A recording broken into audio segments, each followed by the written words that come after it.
Bonjour, bonjour. Mbote na baye nyonso baza kolanda biso. Na yebi ke toza ebele tovandi liboso betando ike na biso ba misusu tovandi na ba téléphone na biso. Tozotala vraiment émission na biso déjà zaki bel et bien annoncé temps d'édification. Donc ta ya koyekola ta ya kolendisa.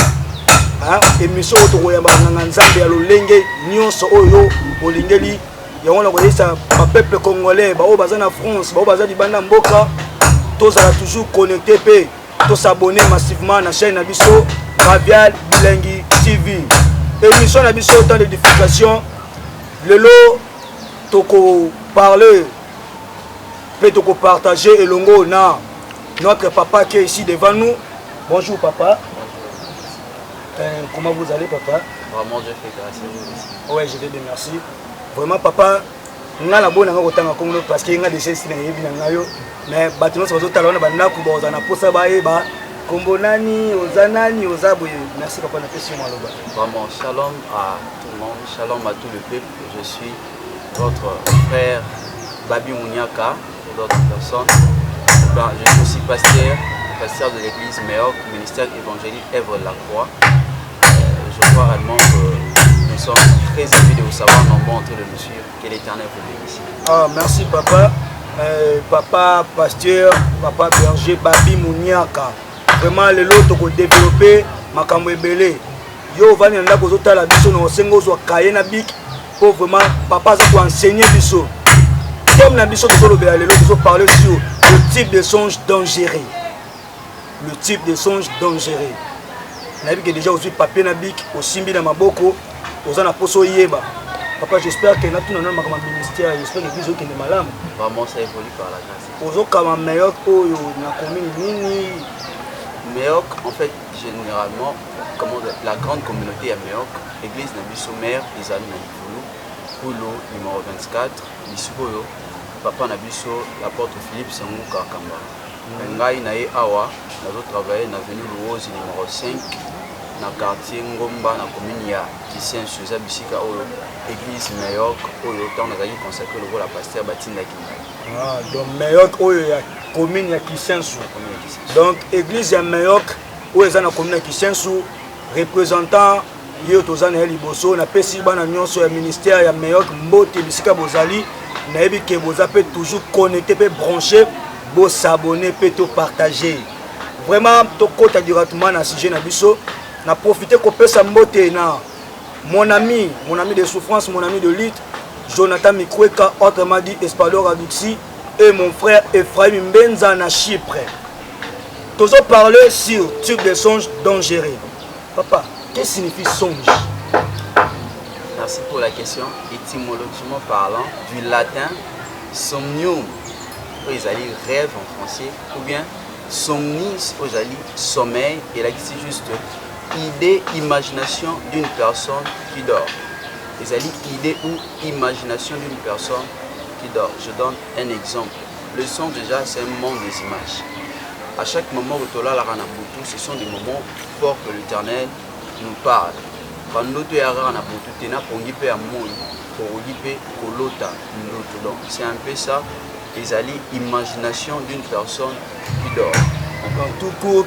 Les idées et imagination. Voilà. Il y a moto à dire qu'on l'a. Ouais, donc dirais-je que les songes, c'est les camps de l'esprit de quelqu'un qui lui permet de recevoir les informations à tant où nous autres et petit peu de donc si je comprends bien, nos songes, les accords, c'est ce qui nous a la différence ni les accords, ce qui moto à l'ali, à zolo, à ton moto, avant de gagner de vendre boué, nous sommes en makam. Et on a sa vision. Ah, on appelle ça vision. La vision et songe, c'est des choses différentes. Vision, il y a beaucoup plus de lucidité, de sensibilité spirituelle. On a vision et monde ici. Mais pour l'indicament, il y a un développement spirituel. Mais pour l'indicament, nous déjà généralement quand nous dormons. Par exemple, pour laquelle la définition déjà définie comme l'imagination d'une personne qui dort. Donc, on a déjà commencé à parler. Je peux ndaku na banjo zo part na yo nga nazo komaka na ngai ko nga pena koma na savoir na yeba songe zanini nazo part na ngai yo pena ndaku na yebi ke ozo part na yo. Merci papa pour la définition précision nayeba kité maintenant nakomi koyeba ce qui songe et la kisaka nini. Mais tokolinga surtout oyeba d'où vient le songe et où t'es wapi songe. Merci pour la question. Je crois réellement qu'on a des sources de songe un peu différentes, mais généralement, je crois que nous comptons 3 sources de songe. 3 sources de songe. La première des sources, ça vient de Dieu. Ça vient de Dieu. On va le voir avec Salomon. Dieu est venu dans le songe. Aye kolobelaye si base ya makambo o azaki na besoin asalelaye kolandisa ma sacrifice apesaki kotongola nzambe temple puis bandeka apesaki nzambe na butu. Il est venu lui parler. Deuxième source de songe ezaka par rapport au fruit ya ba imagination na biso. Et logo oyo olotaki première source, j'avais oublié de donner le verset 1 roi chapitre 3 le verset 5 où l'Éternel s'est apparu à Salomon pendant sa couche. C'était l'Éternel lui-même qui lui était apparu, mais au travers d'un songe. Alors la deuxième source sont nos imaginations. En fait, comment dirais-je, ça vient de nos imaginations, ça vient de nos propres pensées. Ça vous est déjà arrivé une fois au Vandi Boé, au tellement kanisa ke loko ana mingi na butu pour l'autre. Au kanisi tellement mingi que bon, je me souviens alors qu'on était encore enfant, de toi l'autre, c'est la bonne année. Aux élites tellement bonne amie que pour qu'il y ait un l'autre beau sarana baninga. Voyez-vous, ça c'est la deuxième source de songe. On va le trouver dans le livre d'Ecclésiaste chapitre 5 le verset 3. Donc c'est ça un peu de songe pareil comme ça vient par imagination. Mais troisième source de songe, ça peut aussi venir du diable. Le diable aussi peut inspirer à quelqu'un un songe juste pour comprendre. Si vous vous souvenez bien avec l'histoire de Jésus, la femme de Pilate a réussi. Un songe par rapport à l'innocentité à Jésus. Certes, c'était un bon songe, mais bel et bien, source dans vos acquis parce que si Jésus n'était pas mort, l'humanité aussi n'allait pas être sauvée. Les diables aussi peuvent inspirer les songes. Alors juste l'action d'autant ma paix que l'anissement moutoumon pour y sur spiritualité nous en assez, les diables peuvent profiter de tes songes pour te faire vraiment ce. Vraiment merci papa. Papa outi kopé sabiso ma source to source esika oyo ba songe et bimela. Papa lobi première source apesi biso bi première source et outi pa nzambe ye moko. Et deuxième alobi eza imagination. La première songe et première source apesi biso exemple ya Salomon et deuxième source eza imagination apesi exemple ne to zela kabona nene na bomwana ne to bando sala osakana baninga na pourquoi imagination makambane comme kozongela yo. Le troisième papa lobi diable ne akopé ça yo pe ndoto. Eza bongo na papa diable pe akopé ça yo ndoto. Tokomaka. Tokoma ekozala malamu ata na émission oyo koleka nango yo kotika kozwa mayele mingi okobanda ko lakisa pe bandeko mosusu oyo bayebaki te bayeba makambo oyo vraiment papa tozo koba toujours une émission na biso tozo poser lisusu ba question ezebele vraiment talani bazo komela ngaya wa bazo koma wa merci na pesi mbote na Jonathan biso bengaka ye DJ Virus Jonathan Virus na pesi mbote esika zali et à notre caméraman du Sonama le serviteur de l'Éternel esika zali na moni ozana ma caméra vraiment Moussala Kitoko. Papa, quelles sont les catégories de songes? En ce qui concerne les catégories en généralité, je peux dire qu'il y en a 3 catégories de songes. Il y a 3 catégories de songes. Premièrement, les songes participatifs. Deuxièmement, les songes actifs. Et troisièmement, les songes passifs. Pacificatif. Participatif, les songes actifs et les songes passifs. Participatif, les sous. Alors quand on parle d'un songe participatif, on voit un songe auquel tu participes. Et ça on appelle cet exemple, c'est comme un songe au lotinandoto. Deux fois, vous êtes avec quelqu'un, vous travaillez, donc il est en train de travailler, mais toi tu participes en l'aidant. Peut-être dans le travail. Tu es en train de participer dans ces songes-là. c'est comme on est quelque part, cérémonie, on va arriver. On est en train de faire une cérémonie, au lieu de la carte, on a tué parmi les fous. Ça se bien que tu es en train de faire quoi? De participer. Okay. Donc ce sont des songes participatifs.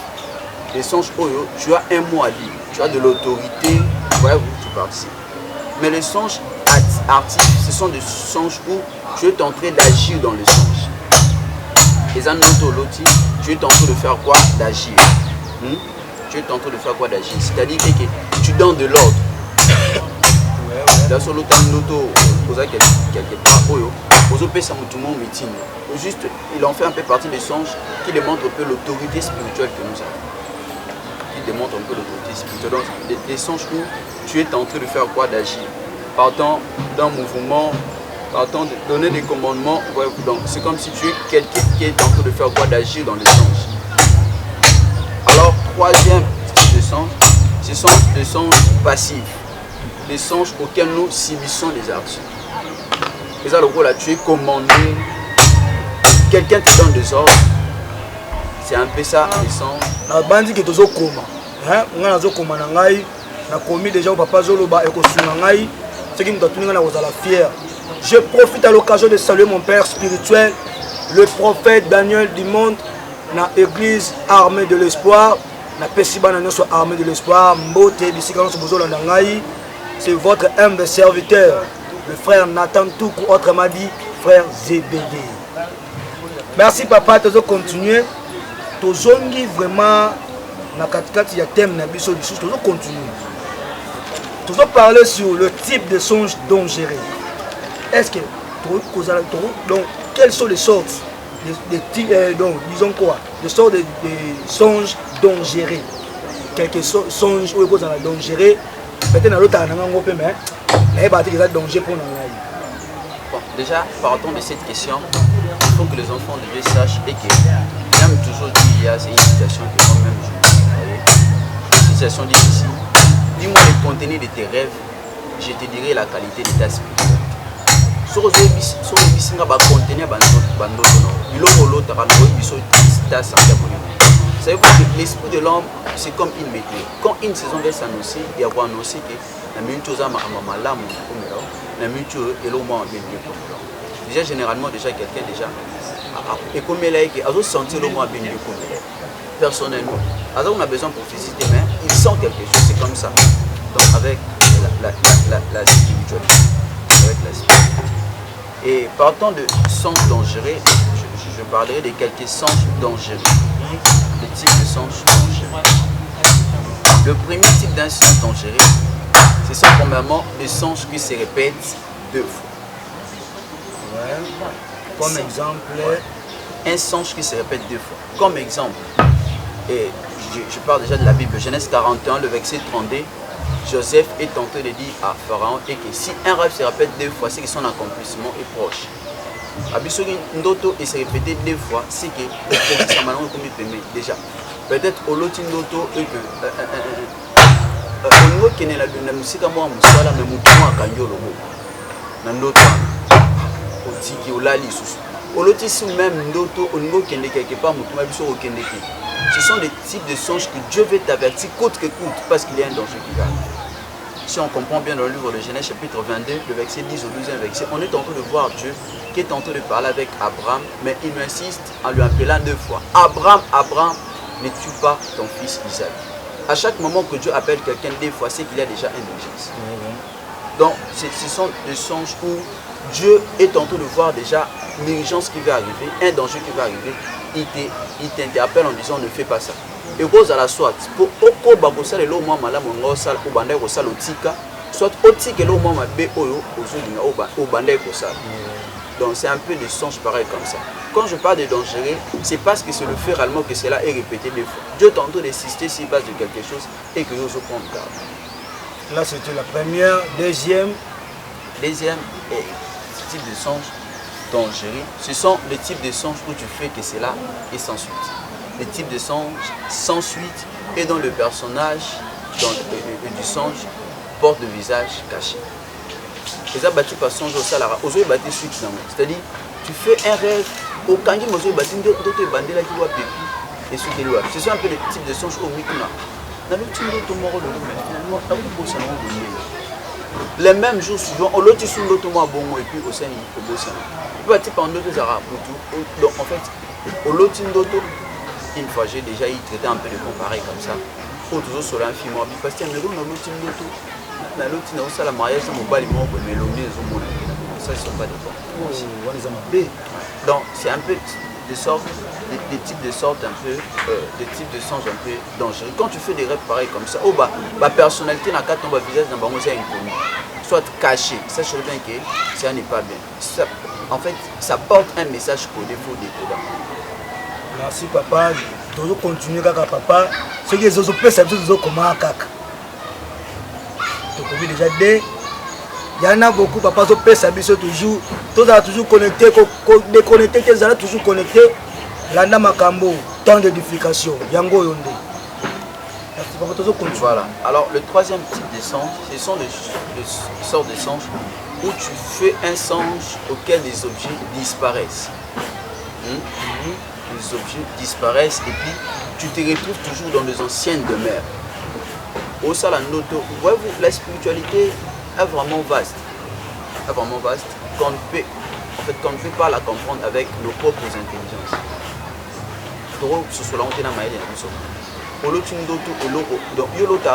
chaque moment, tout ça aussi normal. Or que ce sont déjà, écoute-moi bien. Tout ce qu'on te prie, en fait, tout ce qu'on t'offre dans la spiritualité, ça peut avoir des grands dégâts dans ta vie physique. Nous, surtout, on a des dégâts graves dans la vie. C'est bien qu'il y a déjà un panneau de signaux d'un danger qui va arriver dans ta vie. Et puis, les types de songes, aux autres, on a toujours avancé. Au long des à chaque moment, on a toujours des il en fait partie beaucoup plus des sens de rétrogradation. Par exemple, ça se bien que ce sont des types de songes. Il en a besoin et faire couler encore vers les bas. Ce ne sont pas des bons types de songes. Donc ça vient vraiment beaucoup plus pour alerter ton esprit qui est aux autres communes à danger à rétrogradation. Chaque jour, c'est déjà un signal de rétrogradation. Au banda au sabi sika mo asu matin na poste le kolo molo taka bisika na c'est ça je qui bazan besoin bazungu sur na sika na siwana et il en fait première partie parce que sur l'autre on faut se lever dans la prière. Papa Baoman yo lobe nga ba na tiki na nga no ya isu teta na ndoto so na moni ba na kanga porte na kota te ali kango wana kala na no pe musa ozolo te ka c'est chemin qu'il y a un esprit là. Baba kam musika na nga musika eza mabe na lota bino susu te lota bino te. Papa, nous avons parlé, nous avons comment papa. Voilà. Alors, le suivant, c'est les types de songes où tu participes dans des cérémonies bizarres. Les types d'autres participer dans des cérémonies bizarres. Pourquoi ça quelque part déjà on a traité un peu des cas pareils comme ça. Tout le monde l'autre en d'autres toujours. Il y a Azalaka le cola banzete na batu. Il y a ça l'année l'autre. Ah chasser en ton avant d'Aka ou ça c'est bien que ce sont déjà des codes d'initiation dans la sorcellerie.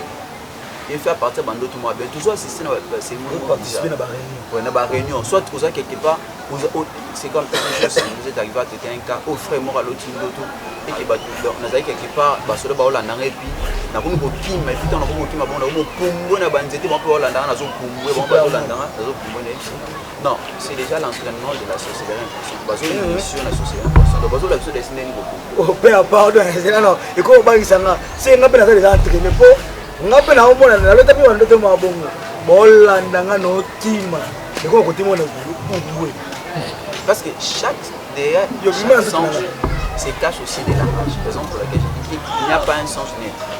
D'autres choses qui apprennent mais ils auront toujours les explications.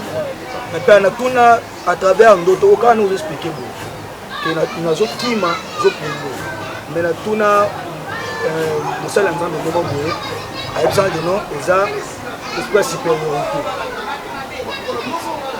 D'autres nous expliquer ça va expliquer ça leur contenu. y a des raisons pour lesquelles, pour mieux expliquer le sens, ou bien pour mieux comprendre ton propre sens, il faut déjà regarder l'état de ta spiritualité. Ce que comprendre, on te au rôle d'un autre. Là, on se voit quelque part, nous avons un bon mobile. Au lieu d'un bon mobile, tu vas côté d'un ndako, tu vas dire, aux autres pays, ça va un bon mobile. Bazan nyonso tu en as besoin dans le bon. Et puis dans l'autre, nous avons commandé. Mais si ta spiritualité, elle est vraiment basse, sache bien que c'est là peut communiquer le message. C'est là aussi peut communiquer un message. Et que bon, message je suis toujours. Regarde, si peut-être ta spiritualité est basse, au-delà même du fait que nous avons un peu sur un bon à nous, mais son spiritualité nous a l'écolo, ça sera peut-être une manière que Dieu t'en fait dire que tu dois peut-être beaucoup plus exercer dans le spiritualité. Il faut qu'à la rabat tout. Et ça dépend de la spiritualité. Donc tu vas interpréter. Vraiment papa nazoza pas toujours turo soki boye ko sasa entraînement na moni na koya isu te boya ka isu tu na bengani bilonga moko no de Jésus mwana lali azolo ta bando to papa no ko na ko zanga to bimana ça je pense que déjà on commence déjà à lui initier petit à petit na ba cérémonie déjà afin que ba capter directement conscience de la société. Alors un autre type c'est le songe auquel tu travailles toujours. Le songe auquel tu travailles toujours. Il y a une explication tellement dans le côté positif, l'explication est tellement dans le côté négatif. Vous allez voir un pasteur à Salandoto à l'autre abri, nous n'avons pas été là, on a l'air dans l'autre ndoto, nous avons Mélissa. Comment nous avons Mélissa Bateau. Nous avons Mélissa Bateau. Mélissa Bateau. Mélissa Bateau, pour ta retraite, c'est mort. Or que nous avons des sens à bon Dieu lui attendait à préparer une nouvelle génération en Mélissa. Interprétant autrement. Ouais, raison pour laquelle j'ai dit, on donne une bonne explication, on interprète bien le sens par rapport à l'autorité, bien par rapport à la qualité spirituelle de la vie d'une personne. Raison pour laquelle les bannières disent que dis-moi les contenus de tes songes, je te dirai la qualité de ta spiritualité. Si c'est un lenga bandoto, je te dirai la raison pour laquelle j'ai dit que les songes que tu travailles toujours et que tu es toujours commandé. Parmi les trois types de songes, je comprends déjà dans la songe passif. Au commando toujours et que tu travailles toujours. Plusieurs des personnes à la libre. Avec Dieu, il sait réellement que nous travaillons déjà beaucoup. Quand nous dormons, il fait ce que réellement nos esprits participent dans le repos. Parce que même notre Dieu, c'est un Dieu de repos. Comment je peux rêver toujours son tour de travail? À un moment, nous avons toujours notre travail. Nous avons toujours notre travail. C'est ce que ton esprit est déjà commandé dans l'esclavagisme. Parce que l'esclave, quand on a travail, même dans le moment où on a besoin, c'est il faut exiger. Les songes où tu es toujours commandé, tu peux toujours ordre. Yo salabo. Si ton esprit est dans un état critique, sache bien que ce n'est pas une bonne chose. Tu cours déjà les risques que ta spiritualité est déjà dotée quelque part. Puis tu commences à être commandé. Et puis, un autre type encore, ce sont les songes où les réactions spirituelles retombent dans ton physique. Donc les réactions spirituelles apparaissent même dans ton physique. Plusieurs des personnes aiment celle de Penoso Bundana Mou. Abeto Liko Fubo, la Mouki Péniche. C'est un peu un type de songe dangereux. Où des réactions spirituelles apparaissent dans ton physique. Au lot de te répondre cette personne. Alors, il y a l'autre de comment Bazaki n'a moi si et puis moi ça n'a péché du. À la vie, on attend à moi et on va aller. Nabo yomba moi je vais ici. Ok, il faut expliquer plusieurs mots les sont vendus au lot de aux autres madame moi ça boutou sur mon bas la boutou. Puis on attend la mouille qui bout ton pantalon détruit avec la sémence, toutes ces choses là, ça explique déjà que ta spiritualité est en danger. C'est un thème à moi. Voyez avec un frère, une sœur. Il y a à chaque moment soit à la lit, à l'autre rabat des habits, plutôt à l'autre rabat des habits et puis physiquement beauté à la rabat des habits. Oh, et puis à un moment donné comme ça, non, ça c'est pas sérieux. Donc les lots font quand on porte nanga, après c'est l'impression de nous ça, ils vont faire quand on porte nanga, na la 5 pantalons puis na la à ça ils vont à quand ils portent à la 5 pantalons à la mais na tongo à la qui porte quand des habits bon mais à la qui des habits baza bando to donc on peut comme la position mon mari de nous à l'école parce que donc na explication d'autres opé ça une fois na landa pe bande ko na biso na batir na télévision mo kana ko pesa pe ka explication alobi bandoto ndeti ba genre wana uti ko décide conseil déshabiller bongo eza à travers ndenge tolalaka na butu et qui peut elate na biso pe il y a d'autres personnes oh soka ke kolala moment mbala ki la na décalé soit moment ça latina sous-vêtement nde ezo pesa bango pe nzela donc côté directement ko sala ba oza ba action na bango na banzo na biso abi eza juste habillement mo là la ndenge et ça la pe ba action bon moi je sais pas comment interpréter cette pensée mais essayons peut-être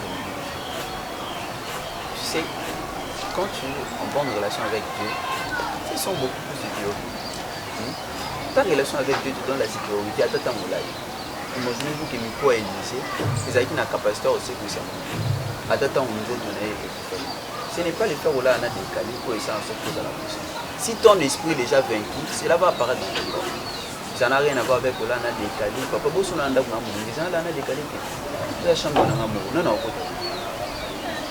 ça dépend beaucoup plus. Raison pour laquelle je dis, dis-moi les contenu de tes rêves qui nourrit la qualité. Si on a spiritualité nous a vaincu. Okola ata na veste ozi suli olani na veste olani na mazanto moko tu suna kata bulangeti so baza beso ba wasala mabe ba ya osala ba to la na ba garde corps pembe bo ya ka papa garde corps malamu ezanja so dans la relation na dia zongo ya beso ba c'est lui qui garde les années sommeil ni dor ba tu no se ba ko assumer responsabilité na bebo to ba mo pe baza na beso ba tu mo ba assumer responsabilité so dans ba assumer responsabilité na oti mutu ta a veiller sur le roi nzambe. Et puis le dernier type, j'allais donner, et qui sont les songes où on t'arrache toujours les choses. Ce sont les songes où on t'arrache toujours les choses, et puis on te change toujours les choses. Bah, type en autre au bateau, botolo bilo, pour tout bateau, change au bilo. Plusieurs des personnes, vraiment, donc, le seul moment où on va avertissement, le seul moment où on a conscience qu'ils font ça en mouvement, c'est parce que tu as un téléphone, et que tu as charge ici. Et c'est un moment où on a avertissement dans la série. Mais sur une spiritualité, aujourd'hui, voyez-vous, on a un peu d'écart. Autant malheureusement avec la Bible, mais la spiritualité les a décidé. Il y a peine la Bible, tu peux lire moi, si tu peux comprendre Jésus, la spiritualité les a décidé. Raison pour laquelle on a beaucoup plus qu'aujourd'hui les chrétiens, mais qui n'arrivent pas à ressembler vraiment à Jésus. En étant chrétien, Jésus nous a donné l'autorité sur les esprits. En étant chrétien, nous sommes censés vraiment de l'air tourmenter parce qu'il en faut aussi partie de notre mission. Et on fait pas de notre mission. Mais quand tu commences déjà à faire des choses pour arracher le boulot, papa, Jésus les a dépouillés. Mais comment toi on peut encore te dépouiller? C'est qu'il y a un certain pas. Jésus a dépouillé l'autorité, la domination, mais surtout pour qu'il appelle sa puissance par procure, nous appelle la capacité au salaire. Donc tu continues et le coup, il y a bandé au salaire. Alors quand tu fais des songes pour avoir au boulot, plusieurs décisions. Moi, l'autre selon l'ami à l'autre ndoto sur la mouille na côté à grand frère na sandi pas sandi en disant non ok micro côté à grand frère na parce que ceux qui écoutent ils le soient effectivement aki kuna bando soin ya melo moka e bale ku bani ko soin na bambale tu point que na sur c'est que des fois bani ko na au moins na biso a publier ba vérité pourquoi parce que au sens dernier ça ko cacher ba vérité quoi balo bani makambo mabe na moka l'autre ndoto avec nanda kwa libala puis du coup à sécuriser libanda nanda kuna otala ngo mazaki ali non c'est dans un temps là trop prudence sur cette bande au ban na yo pour risquer vraiment que bana bon na mo kuso mo boka effectivement le comme la guerre moi je vais laisser en bas si bala ndenga comparaison na ba mo wa vice versa et puis le ya sana ndé et pas bien nanda ngo azonga na bilamba zaki na ba bengana nous traitons un peu beaucoup plus de cas par exemple. Donc quand tu fais les lettres au lot ndoto aux agues na bat na lo ngambo to c'est déjà ici bon pour dire les songes est réel. Les songes est réel. C'est dans l'esprit, non? Tout ce qui est physique est d'abord gouverné spirituellement. Si dans ta spiritualité tu es déjà autoritaire, sache bien que tu vas aussi réunir, tu vas aussi donner des ordres physiquement. Mais sur une amolie monon ça décide tu continueras vaincre dans ton physique. Donc des songes aussi des choses qui on t'échange de choses. Voyez-vous dans la Bible on comprend cette histoire. Oh moi si on a là les agina moi na mobimba. Moi quoi agina moi na kuta malai là qui a changé loco, a changé moi na et puis a vu moi na. La même on a plusieurs destinées, les échanges de destinées se font beaucoup plus là. Quand ta spiritualité est faible, on risque d'échanger ta destinée. Donc on a beaucoup plus à j'aime toujours les et que tu sais quand les enfants ne sont pas vaccinés maladie non surtout aura bango maladie non surtout aura bango alors responsabilité qu'on vacciner les apparts n'est pas apparent de la même on aussi dans la spiritualité de la même on dans la spiritualité donc bateau va vacciner rabana le verset quand je parle c'est réellement les choses de Dieu service de Dieu c'est ainsi que tant vous peuple mabé il y a maladie ça va kuluna kindumba kiyupi qui ce sont des maladies spirituelles mais quand on aura bateau baza en fait qui n'ont pas été vaccinés par le Saint-Esprit par la prière ils l'ont fait un peu partout des choses un peu pareilles comme ça plusieurs esprits s'échangent là s'échangent aussi quant à la spiritualité elle est faible mais la chose à comprendre est que il y a vraiment un moyen de pouvoir s'échapper de ces choses lorsque tu as conscience que tu as conscience tu mets ta vie en ordre avec Jésus je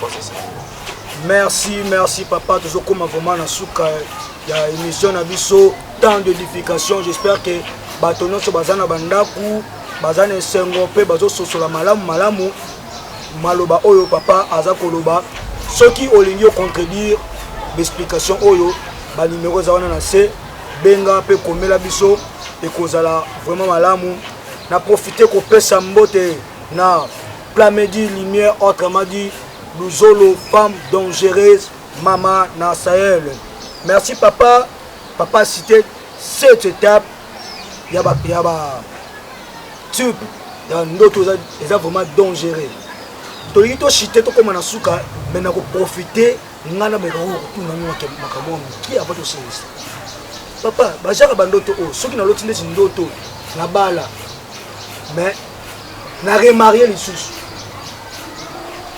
balo se remarier il faut déjà comprendre quand tu fais des choses pareilles comme ça il faut déjà voir ton tempérament non à moi suffisant et puis deuxièmement yo moko o mekana ko ça marche en arrière pour revoir ma décision aussi base à makambo parce que plusieurs des choses avant que cela arrive on a déjà une imagination par rapport au loco on a déjà une imagination par rapport au loco c'est-à-dire ça peut arriver et que aux aïe des nakanda ya moi alors on zamba l'autre kaka et l'on est comme après avoir besoin kanda tu vas divorcer peut-être ça peut aussi arriver et que tes amis déjà commencent à t'amener dans un péché les appels danger ouais tes amis commencent déjà à mener dans un péché ou soit si ta spiritualité est équilibrée et que Dieu peut-être t'attend dans une autre dimension de la consécration il y a bala papa bon siko ba jara bandoko oyo yo moko na mwasi na yo ozana na confiance na yende moi sa vie ba sala nzambe mususu pe ba yeba biso yende moi sa vie mais ton père spirituel te dit que non aux aïeux bon je crois déjà les critères spirituels la spiritualité de quelqu'un n'est pas vraiment un critère pour choisir une femme pour laquelle tu vas vivre avec. Écoute bien, les mariages ça n'a rien à voir avec ton pasteur. Quoi que c'est lui qui va venir. Si tu l'aimes pas, au-delà même ma profession, c'est l'homme qui n'a pas la première élection. Bien l'homme est né avec ses lois. Premièrement, c'est la loi de Dieu. Et deuxièmement, c'est la loi de foi. Et puis l'homme notamment au lingango normal, donc naturellement lingango. C'est pas ce que notamment. Et puis l'homme lingango naturellement. Non, faut ça linga Christian. Non, faut ça linga Christian. Donc c'est une loi naître de notamment. Et puis loi quoi mais surtout il faut laisser comme un mouvement ou là dans ah quand c'est les ça va avant ce qu'on a basé les arabes laisser il faut d'une manière ou d'une autre ils sont organisés donc ils ont fait partie de l'euro et c'est que tu n'aimes pas même si je viens avec des prophéties pour confirmer ce qui n'existe pas en toi si tu veux que cela ne va pas marcher il faut que cela déjà commence à exister quand tu n'as pas ces besoins là sache bien que moi aussi Dieu n'intervient pas là où ton cœur n'a pas décidé. Ok. Si tu décides que c'est elle que je vais vivre avec, ah ben ça peut être juste. Mais les cas quand ça peut exister et que tu l'aimes seulement par rapport à la beauté, par rapport à son physique, mais peut-être que les dons d'elle, c'est déjà de la beauté. Alors comme un homme de Dieu, il faut aussi voir pour tes parts, il faut t'écarter d'un danger qui va arriver avec toi. Merci papa, tokomi na suka ya émission na biso. Tes dernières paroles. Pour la bande ensemble, nous sommes besoin de message à souper pour ça la ligne. Voilà. Premièrement, je m'en dis que les choses de Dieu, il faut l'actualiser. La vie chrétienne, c'est une vie qui mérite être exposée à l'actualisation. Au Torotika, on a pensé une prière noire et puis s'attendre à de nouveaux exaucements. Non, ça marche. Ça marche pas. Il faut vraiment actualiser ta chrétienté. La jeune au général Kalana, tu avais bien fait, hein, mais tu n'avais pas vraiment été à ton maximum. Il faut encore prier, il faut encore gémir, il faut encore craindre Dieu. Il ne faut pas laisser dans les anciennes citations. Et